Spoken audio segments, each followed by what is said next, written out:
In this video, I will show you how to write fifth in laptop keyboard.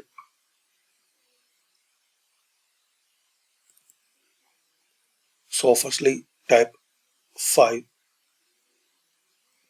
th, only select th, press Ctrl Shift and equal sign on your keyboard. Ctrl Shift and equal.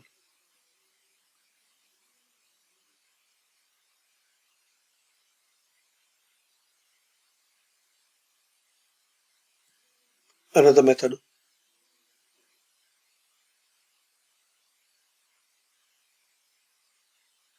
just select th and here select superscript.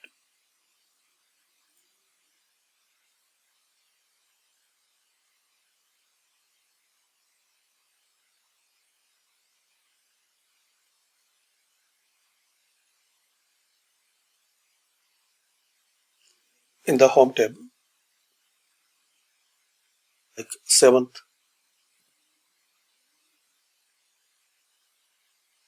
select th and select here this superscript. Thanks for watching.